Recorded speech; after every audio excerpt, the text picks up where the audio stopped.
भी दुनिया की भलाई से ज्यादा मुझे इस बच्ची की जान बचानी ज्यादा जरूरी है। मुझे माफ करिएगा पिताजी। अंदर आओ यक्षा। ये सब दे दो उन्हें। मुस्कुराओ यक्षा, जाओ।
बहुत बहुत धन्यवाद राजगुरु।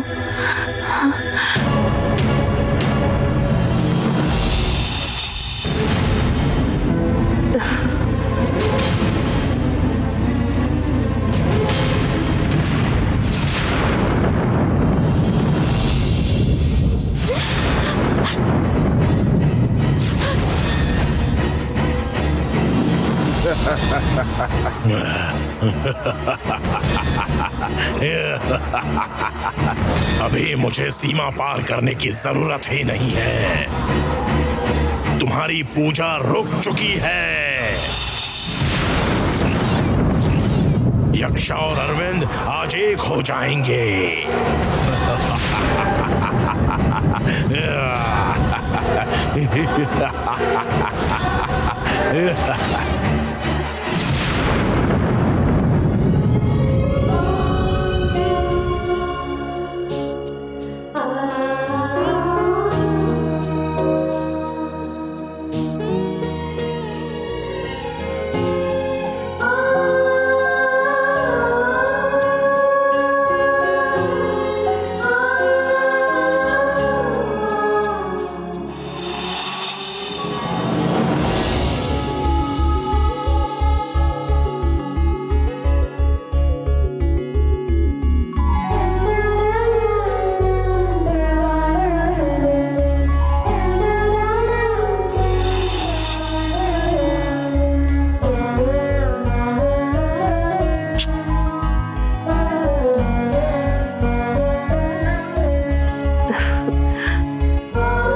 पिताजी,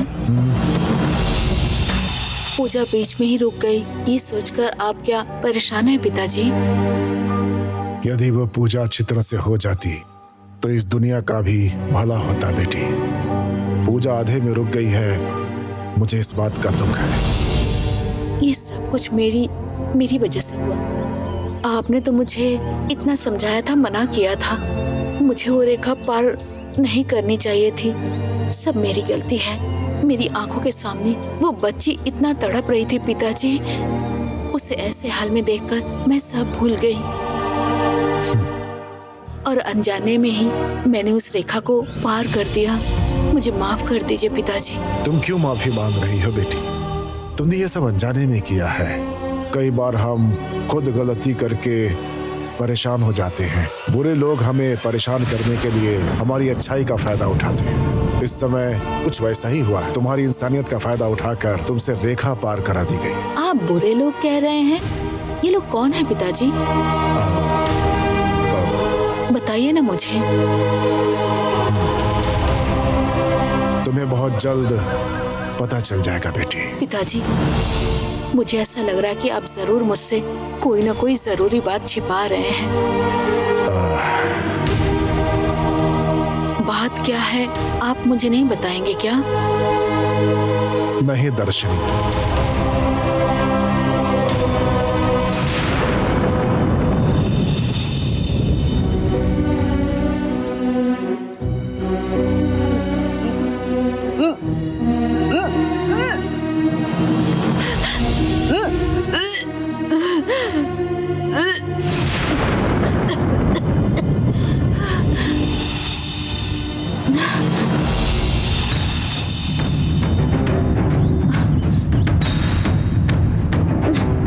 दर्शनी,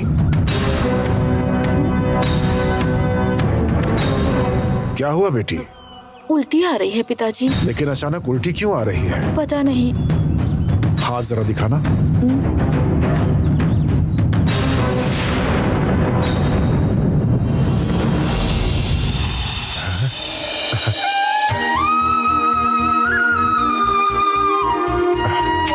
हे ऊपर वाले, पिताजी, अच्छे लोगों का आप कभी हाथ नहीं छोड़ते, पता है। इस जगत को जानने वाले आपका धन्यवाद, धन्यवाद। पिताजी, क्या हुआ पिताजी? आप क्या कह रहे हैं? आपकी आंखें क्यों भर आई? मुझे समझ नहीं आ रहा। मुझे हुआ क्या है बताइए ना पिताजी। दर्शनी, तुम माँ बनने वाली हो बेटा, तुम माँ बनने वाली हो।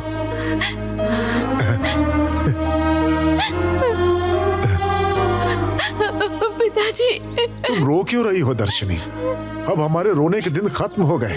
अब इस दुनिया में अच्छे लोगों को रोने की आवश्यकता नहीं है। ये क्या पिताजी, कैसी बातें कर रहे हैं? हाँ बेटी, पता नहीं मैं क्या कह रहा हूँ। खुशी में मैं कुछ भी बोल रहा हूँ। तुम अंदर जा बेटा, अंदर जाओ। ठीक है पिताजी।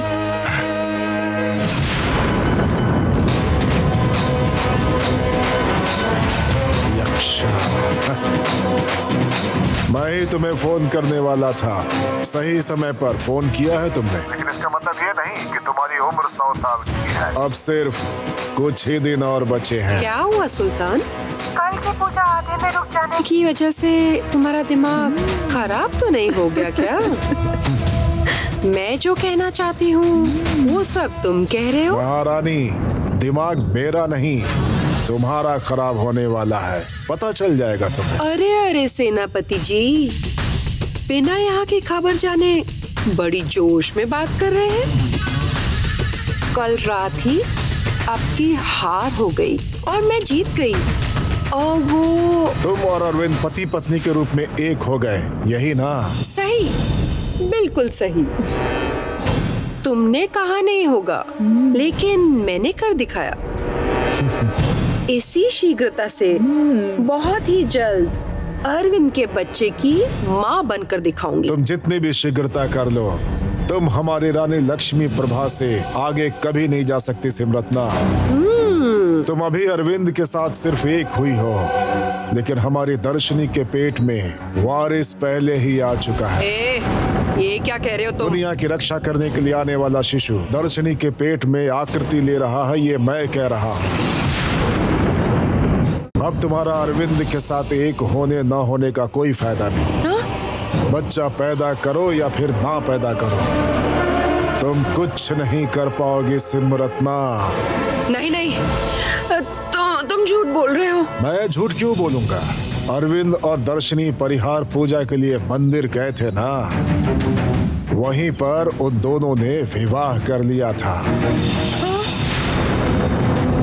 और उसी रात वो दोनों पति पत्नी के रूप में एक हो गए थे। बेचारी, तुम्हें अब तक कुछ भी नहीं पता चला ना? कैसी रानी हो तुम भी। सच कह रहे हो क्या? ऊपर वाले की कसम खाकर कहता हूं। ठीक है, फोन रखो, तुम्हें कोई काम काज तो है नहीं। लेकिन मुझे बहुत काम है। अब मुझे इस गर्भवती लड़की का ध्यान रखना है, देखभाल करनी है, सुरक्षा करनी है। फोन रखता हूँ रानी, महारानी।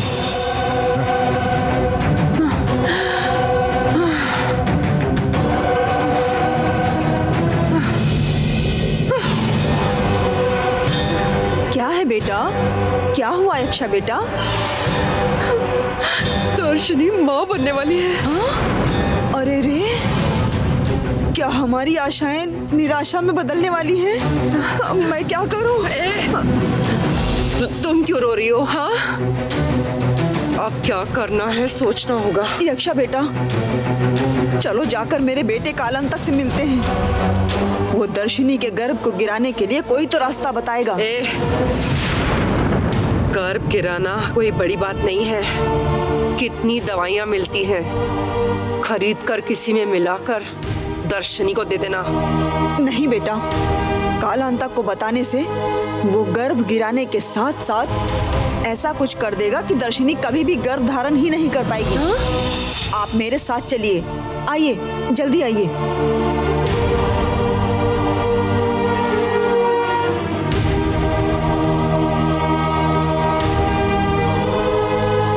कालांतक, बेटा कालांतक, मेरे बेटे कालांतक, मेरे साथ बहुत बुरा हुआ कालांतक, मैं हार गई। मुझे जीतना होगा, इसके लिए तुम्हें ही कुछ करना है। कालांतक, कालांतक, बाहर निकल आओ बेटा।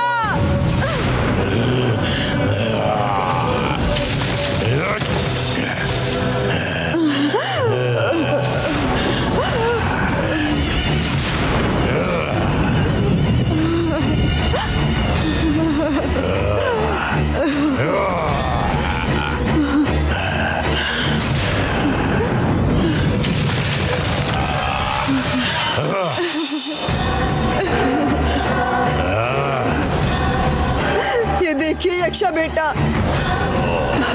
आप और अरविंद के एक होते ही कालांतक का दूसरा हिस्सा भी बाहर आ गया है। प्रणाम राजगुरु। अगर आपको अपना पूरा शरीर चाहिए तो मुझे और अरविंद को एक बच्चा चाहिए। उसके 5वें साल में पादमूला रहस्य हमारे हाथ में मिलेगा। उसके माध्यम से इस दुनिया के अच्छे लोगों को मिटाकर बुरे लोगों को जीवन हम दे सकते हैं। लेकिन ये कुछ भी दिखाई नहीं दे। क्यों नहीं हो सकता सिमरत्ना रानी? जैसे कुछ जानते नहीं हो। मासूम सा चेहरा रखकर उस दर्शनी ने मुझे धोखा दिया। परिहार करने मंदिर गई थी, वहीं पे ही अरविंद से शादी करके वही परिवार शुरू कर लिया। इस बात का सबूत उसके पेट में पल रहा है अरविंद का बच्चा। अगर ये बच्चा पैदा हो गया तो हम सब कहीं के नहीं रहेंगे। कालांतक, कुछ रास्ता तो दिखाओ। हमने इतनी परेशानियां उठाई हैं, ये सब बेकार हो जाएगी। दर्शिनी का गर्भ गिराना होगा और यही नहीं, आगे से वो कभी भी गर्भ धारण ना कर पाए, ऐसा कुछ करना होगा। क्या कर सकते हैं बताओ। मेरे हाथ से एक बाल निकालो। निकालो।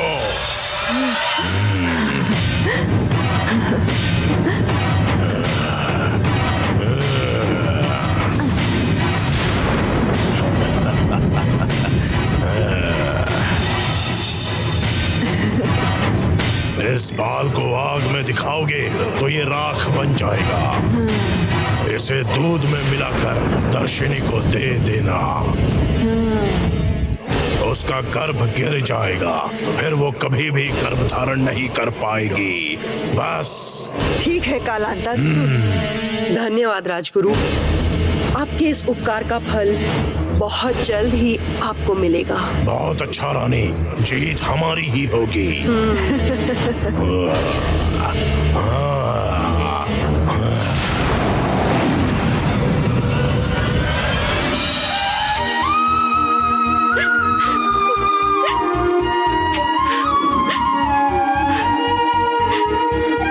दर्शनी, ऐसे क्यों रो रही हो बेटा? कुछ नहीं पिताजी। मैंने कहा ना, आगे से हम सबका भला होने वाला है। तुम बेकार में परेशान हो रही हो। अगर इस तरीके से दुखी रहोगी, परेशान रहोगी तो होने वाले बच्चे के लिए अच्छा नहीं रहेगा। मेरी बात ध्यान से सुनो, ये बच्चा साधारण नहीं है। ऊपर वाले ने तुम्हें एक बड़ी जिम्मेदारी दी है। इस बच्चे का जन्म बहुत अच्छे से होना चाहिए, ये तुम्हारी जिम्मेदारी है। क्या बोल रहे हैं पिताजी? मेरे पोते का जन्म अच्छे से हो, यही कह रहा हूं मैं बेटी। आज से तुम घर का कोई काम नहीं करोगी, सब मैं करूंगा। मैं हूं ना तुम्हारी सेवा के लिए। कहा जाता है कि गर्भवती स्त्री के मुंह का स्वाद बदल जाता है, इसीलिए मैं तुम्हें जो भी पसंद होगा वो बनाकर खिलाऊंगा। तुम्हें जो भी चाहिए बस मुझसे एक बार बोल देना बेटी, मैं पूरी करूंगा। तुम्हारी कोई भी इच्छा अधूरी नहीं रहेगी। मुझे अरविंद चाहिए पिताजी। दुनिया में कोई भी लड़की अपने माँ बनने की बात सबसे पहले अपने पति को बताना चाहती है, लेकिन मेरी तो किस्मत ही खराब है पिताजी। मैं अपने माँ बनने की बात अपने पति को कभी बता भी नहीं सकती पिताजी।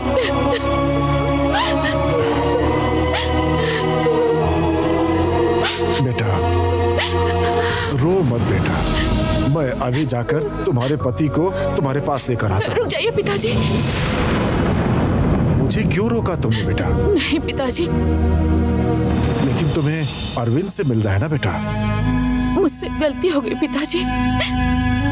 तुम अपने पति से मिलना चाहती हो, इसमें गलत क्या है बेटा? अब वो मेरे पति नहीं है, यक्षा के पति हैं। वो तुमने भीख में दिया है उसे। तो आप उसे वापस लेने की बात कर रहे हैं? ये विश्वासघात नहीं होगा पिताजी? तो क्या तुम जीवन भर अपने आप को ऐसे ही धोखा देती रहोगी? दूसरों को धोखा देने से बेहतर है अपने दिल को धोखा देना। सही कहा ना? इसे इतना आसान समझती हो? तुम अपने दिल को धोखा दे रही हो बेटी। अगर तुम ऐसा करोगी ना तो तुम कभी भी खुश नहीं रह पाओगी बेटी। मैंने अपनी मन की सारी खुशियाँ, शांति अरविंद के साथ ही वहाँ पे छोड़ के आ गई हूँ पिताजी। मुझे अब उसकी जरूरत नहीं है। यक्षा और अरविंद खुश रहें, मैं बस यही चाहती हूँ। अच्छे से एक दिन जी लो या 1 करोड़ दिन जी लो, प्यार तो बस वही रहेगा ना। मैं अरविंद के साथ सिर्फ 1 दिन रही, पर उनकी यादें मेरे पास है। उनके नाम का मंगलसूत्र मेरे पास है। उनका वारिस मेरे पेट में पल रहा है। मुझे और क्या चाहिए पिताजी?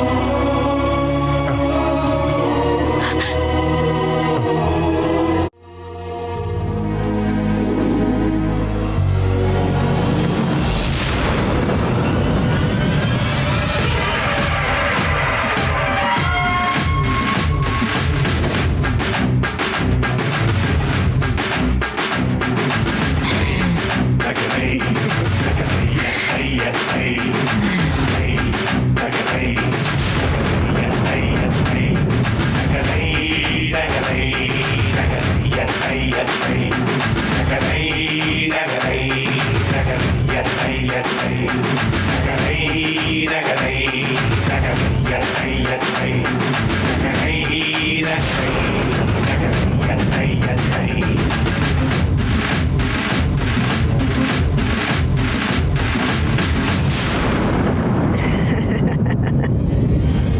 यक्षा बेटा, ये अभी किसके हाथ से दर्शनी को पिलाने वाली हो? दर्शनी के गर्भ का कारण जो इंसान है, उसके हाथ से ही उसको पिलवाकर उसके गर्भ को गिराना होगा, वो ही ठीक रहेगा। अरे रे, ये क्या कह रही हो? अरविंद के हाथों से ही ये दर्शनी को देने को कहूंगी। अरविंद?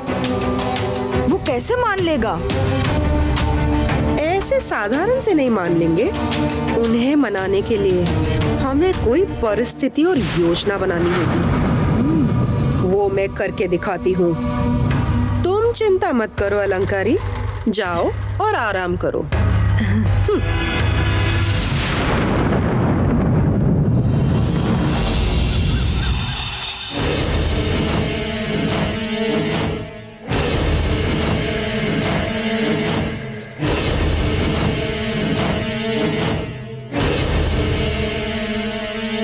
कहाँ है? अभी तक नहीं आए। क्या वो यक्षा? तुमने कहा था कोई ज्योतिष आने वाले हैं, कहाँ रह गए वो? अभी आ जाएंगे मम्मी, थोड़ा इंतजार करिए। जय धूमा देवी।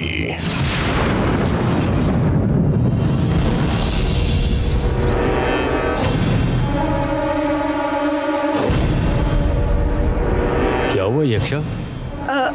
आ जाएंगे।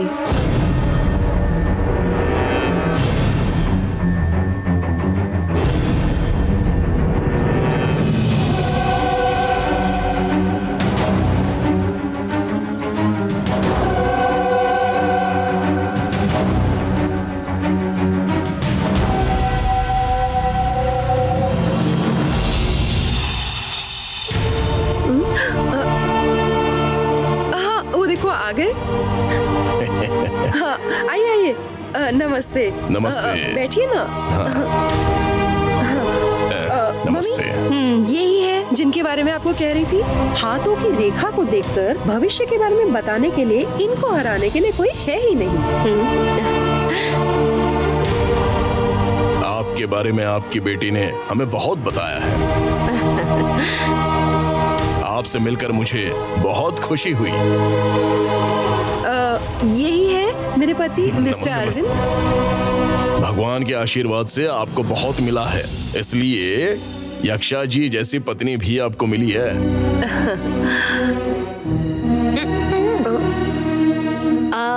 दामाद जी के लिए नया बिजनेस शुरू करना चाहती है ये।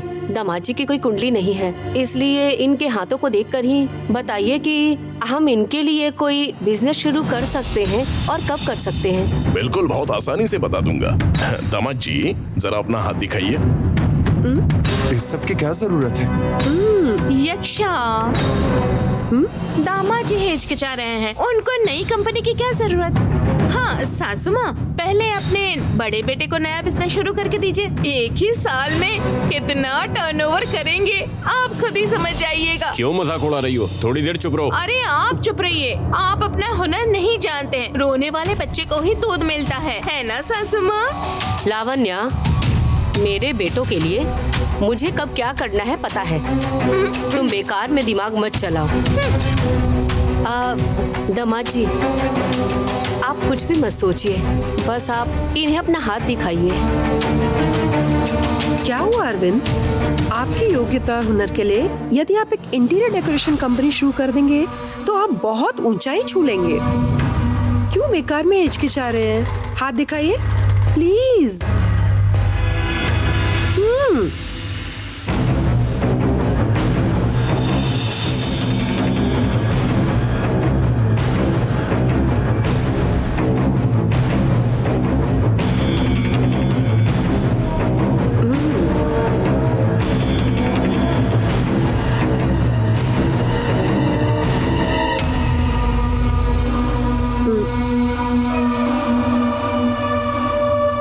मैडम, ये बहुत ही भाग्यवान हाथ है। बृहस्पति और शुक्र का स्थान सभी अच्छा है। धन धान्य की रेखाएं तो बहुत ही अद्भुत है। अगर सच कहूं तो मैंने ऐसा भाग्यशाली हाथ देखा ही नहीं है अब तक। ये जो भी बिजनेस शुरू करेंगे उसमें नंबर 1 रहेंगे।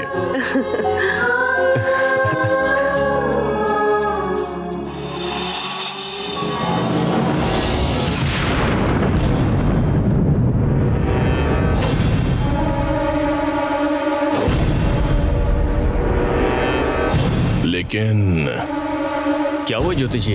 दामाद जी के पहले के जीवन में एक संकट है। संकट? हट हट हट, कैसा संकट? वो मैं यहाँ सबके सामने तो नहीं बताऊंगा। मुझे दामाद जी से अकेले में बात करनी है। नहीं नहीं नहीं नहीं नहीं, वो सब नहीं चलेगा। हाँ, आपको जो भी कहना है सबके सामने कहिए, क्योंकि हम अपने परिवार से कुछ भी नहीं छुपाते हैं, है ना सासू माँ? तुम थोड़ा चुप रहोगी लावण्या? अरविंद, आप ज्योतिषी जी को अपने कमरे में लेके जाइए। यक्षा, ऐसा क्या रहस्य है जो तुम नहीं जान सकती? तुम वो रहस्य नहीं जानना चाहती क्या? हाँ? वो यदि मुझे जानना हो तो अरविंद को बता देंगे। आप दोनों अपना काम करिए और चुप बैठिए। दामाद जी, यक्षा ने कहा है ना, आप ज्योतिष जी को ले जाइए और जो पूछना पूछिए। ठीक है ज्योतिषी जी, चलिए।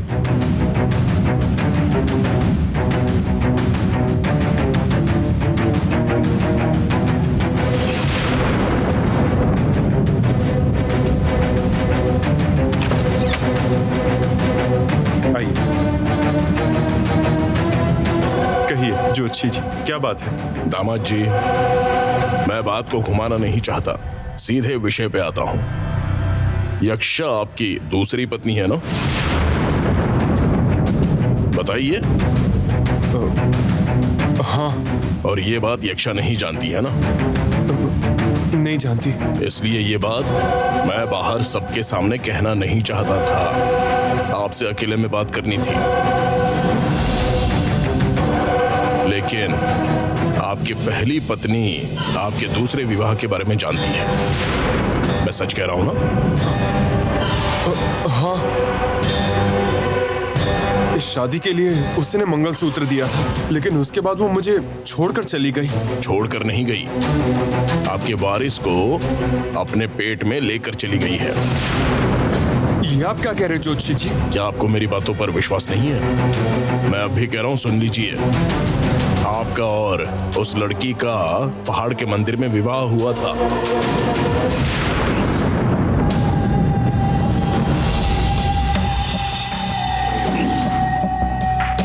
क्यों दामाद जी, मैं बिल्कुल सही कह रहा हूं ना? आपको अब भी विश्वास नहीं हो रहा है? जी। आपकी पत्नी गर्भवती है। मुख्य रूप से अगर आप चाहते हैं कि आपका बच्चा अच्छे से इस दुनिया में आए, तो आपको ये दवा आपकी पत्नी को देनी होगी। ये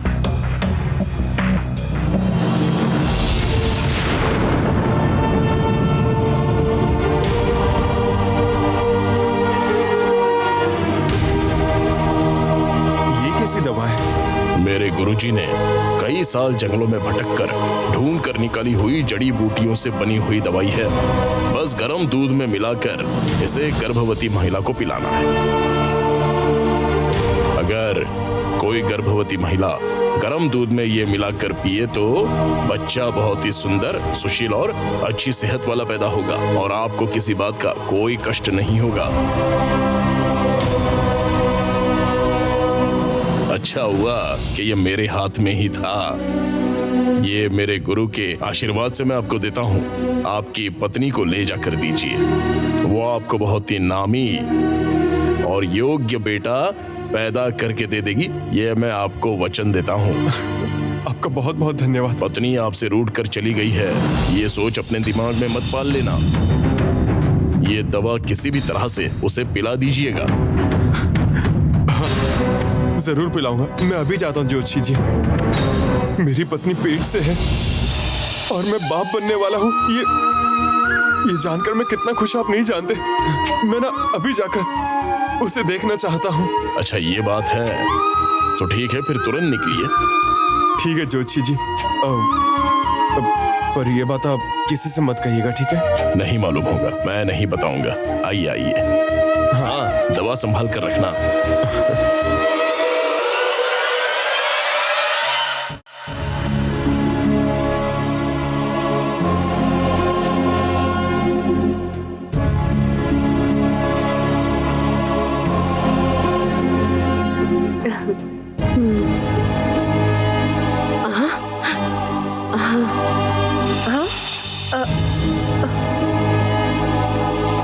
बुरा मत मानिएगा, दामाद जी के हाथों की रेखाएं देखते ही मुझे कुछ प्रश्न उठे थे जो मैं उनसे अकेले में बात करके समझना चाहता था, बस इसलिए उन्हें अंदर ले गया था।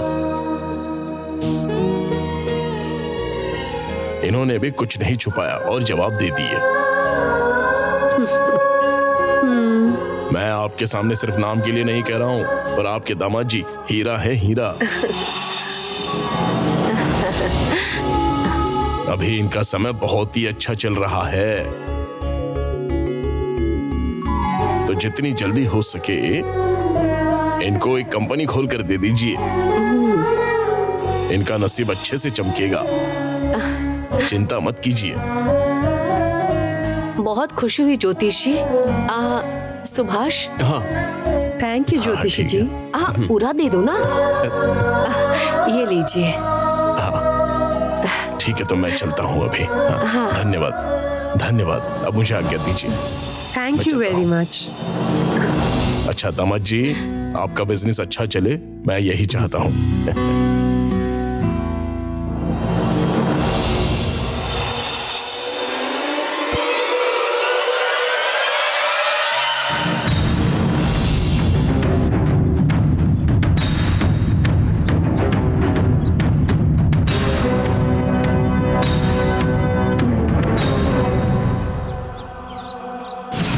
धूम धूम धूमा देवी।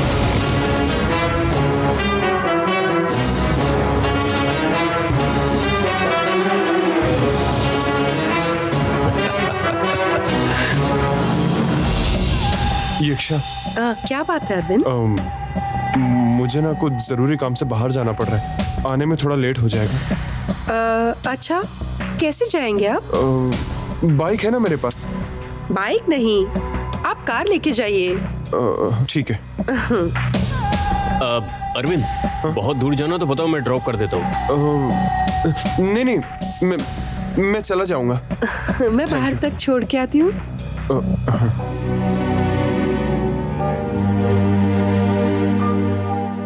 कहाँ जा रहे हैं? पता नहीं माँ।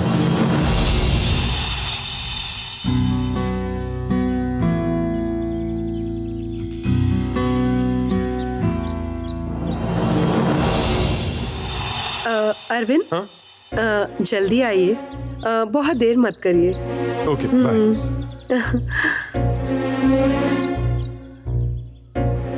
मैं कहाँ जा रहा हूँ तुम पूछोगी नहीं यक्षा? वही कहा ना, कोई इम्पोर्टेंट काम है ना? और पूछोगी नहीं क्या काम है? जो पत्नी अपने पति पे विश्वास नहीं करती वो ही छेड़ कर यही सवाल करती है। मुझे आप पे पूरा विश्वास है, इसलिए आप जाकर अपना काम खत्म करके जल्दी वापस आ जाइए। थैंक्स यक्षा।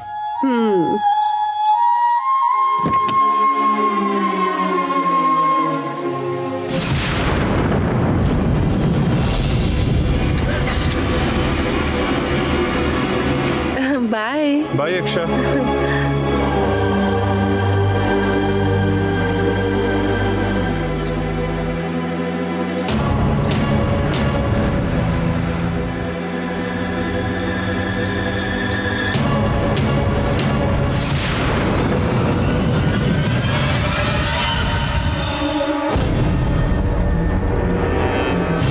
रानी।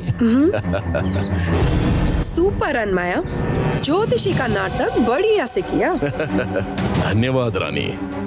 दवा हाथ में लेते ही वो दर्शिनी को देने के लिए अरविंद सर उड़ते हुए चले गए हैं। बेचारा, वो जो दवा लेकर जा रहा है वो उसके वारिस को ही मिटाने वाला है, ये उसे नहीं मालूम। और मुझसे झूठ कह रहा है कि कोई इम्पोर्टेंट काम है। अच्छा ये बताओ रानी, अब हमारा अगला काम क्या है? अब बस ये देखना है कि दवाई सही जगह पहुंची या नहीं।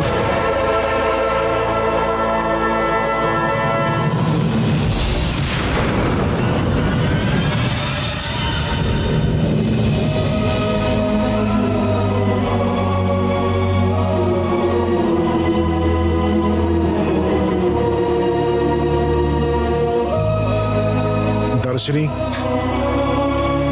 जी पिताजी।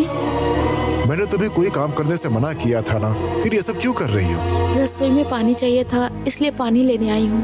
पानी चाहिए था तुम मुझे बुला लेती। आप प्रार्थना कर रहे थे पिताजी, इसलिए आपको परेशान नहीं करना चाह रही थी और खुद लेने चली आई। आगे से ऐसा मत करना, कुछ भी चाहिए होगा मुझे बुला लेना, ठीक है? आओ बेटी।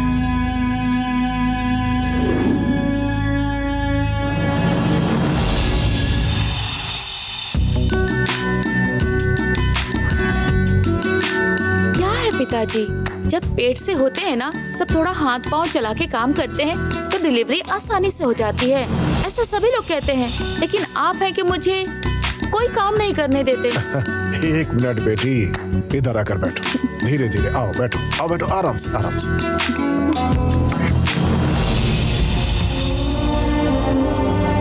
क्या है पिताजी? हाथ पैर चलाकर काम करने की बात कर रही हो ना, वो 3 महीने के बाद ही करते हैं बेटी। एक गर्भवती के लिए पहले के 3 महीने बहुत महत्वपूर्ण होते हैं बेटी। बीज बच्चे का रूप लेता है, इस समय बहुत सावधानी चाहिए होती है। धीरे चलना चाहिए, सावधानी से उठना बैठना चाहिए, भारी चीज नहीं उठानी चाहिए, इससे नुकसान हो सकता है बेटी। इसलिए तुम्हें इन चीजों से बचना चाहिए, शरीर से भी और मन से भी। हाँ दर्शनी, एक स्वस्थ बच्चे के लिए माँ के शरीर का स्वस्थ रहना बहुत जरूरी होता है और साथ ही में मन का भी स्वस्थ रहना जरूरी है। मन को फूल की तरह हल्का रखो, अच्छी किताबें पढ़ो, अच्छी बातें सुनो, किसी भी बात की चिंता मत करो और किसी बात पर घबराने की जरूरत नहीं, समझ गए ना? समझ गए पिताजी। इसीलिए इस समय माँ का साथ होना जरूरी है।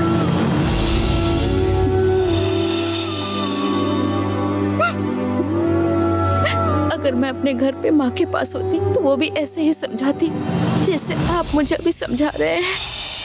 क्या बेटा, अभी मैंने कहा ना, तुम्हें किसी बात की चिंता नहीं करनी है। मुझे बताओ तुम्हारे माँ बाप किधर हैं? मैं उन्हें लेकर आऊंगा।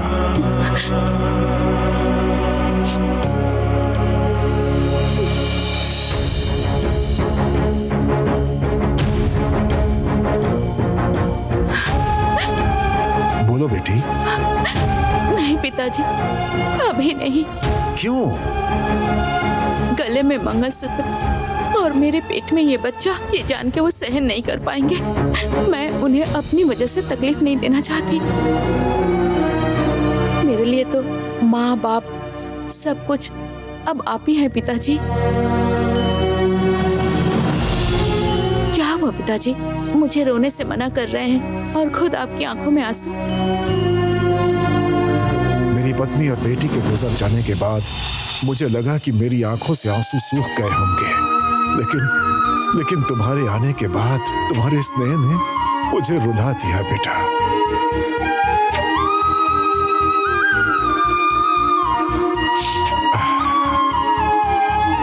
मेरी एक बात सुनो, अपने अलग होने के बाद फिर से जरूर मिलते हैं, चाहे उसमें 2000 साल क्यों न गुजर जाए। ये समय उन्हें एक समय जरूर मिलाता है, इसलिए तुम चिंता मत करो, समय पर विश्वास करो। ठीक है बेटी, सब कुछ अच्छा होगा, मैं कहता हूँ। ठीक है? ठीक है पिताजी। अच्छा बेटा, मुझे थोड़ा काम है, मैं अभी आता हूँ।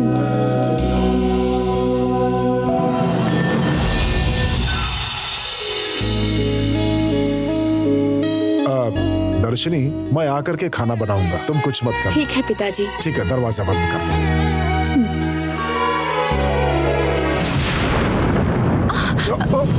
पिताजी, क्या हुआ पिताजी? संभल के नहीं चल सकते? चोट लग गई ना आपको? दर्द हो रहा है क्या?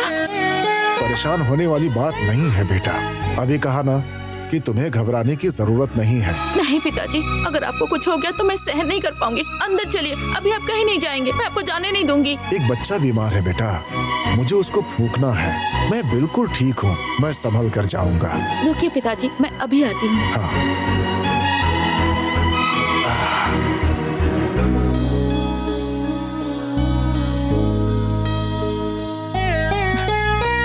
ये लीजिए, थोड़ा पानी पी लीजिए। हे ऊपर वाले, रक्षा करना।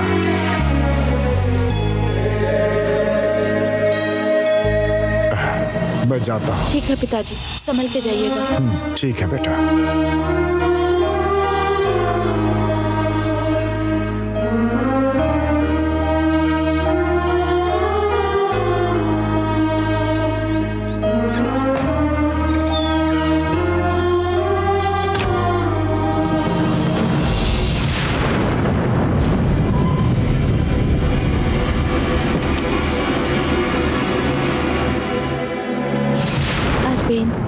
अभी तुम क्या कर रहे होगे?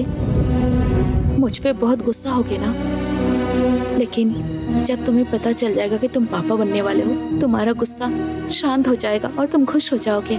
तुम्हारे चेहरे पे उस खुशी को देखने का बहुत मन कर रहा है।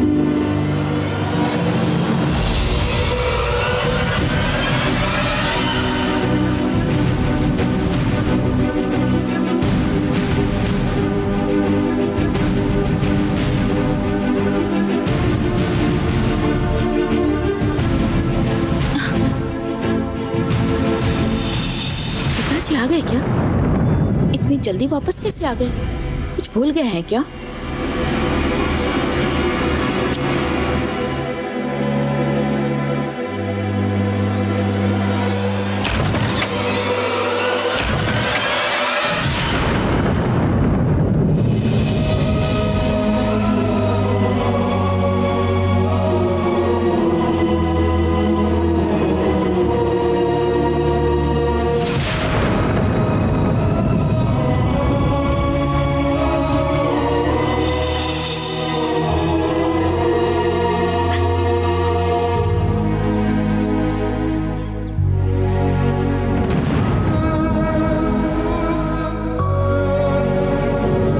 दर्शिनी,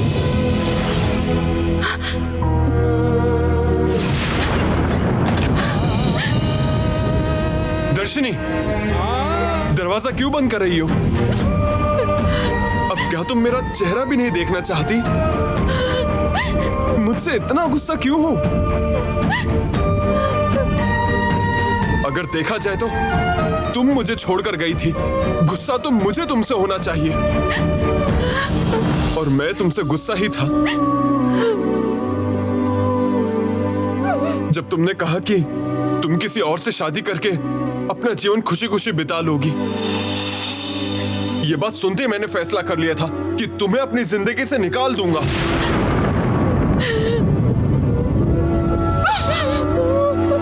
यही सोच रहे हो ना कि फिर भी तुम्हें ढूंढते हुए यहां तक क्यों आया? एक पति अपनी पत्नी से अलग रह सकता है, लेकिन वो अपने बच्चे से कभी अलग नहीं रह सकता।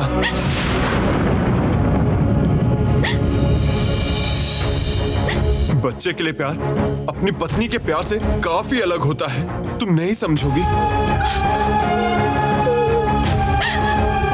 और उस प्यार के चलते ही मैं यहाँ दोबारा तुम्हारे पास आया हूँ। दया करके दरवाजा खोल दो दर्शिनी। नहीं, आप सपना देखकर यहाँ हैं। मुझे बच्चा नहीं होने वाला। आप चले जाइए यहाँ से। मुझसे झूठ क्यों बोल रही हो दर्शिनी? मैं यहाँ कोई सपना देखकर नहीं आया। मैं अच्छी तरह से जानता हूँ कि तुम प्रेग्नेंट हो। अब तुम दरवाजा खोल रहे हो या नहीं? बेकार में परेशान मत करिए मुझे। मैं सच कह रही हूँ, मैं प्रेग्नेंट नहीं हूँ। मेरे बारे में मुझसे ज्यादा आप जानते हैं क्या? मैं जानता हूँ दर्शिनी, अच्छी तरह से जानता हूँ। जो दर्शिनी मुझसे इतना प्यार करती थी उसे मैं अच्छे से जानता हूँ। उसे क्या पसंद है, क्या नहीं पसंद है, उसकी खुशियां, उसके दुख सब पता है मुझे। लेकिन अब इस दरवाजे के साथ साथ अपने दिल को भी बंद करके जो दर्शिनी खड़ी है ना, मैं उसे नहीं जानता। नहीं जानता मैं उसे।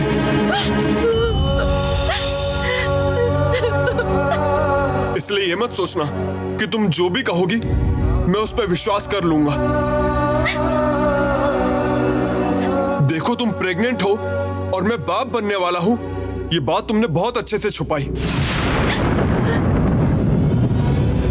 लेकिन ऊपर वाले के भेजे उस ज्योतिषी ने मुझे आकर सब कुछ बता दिया।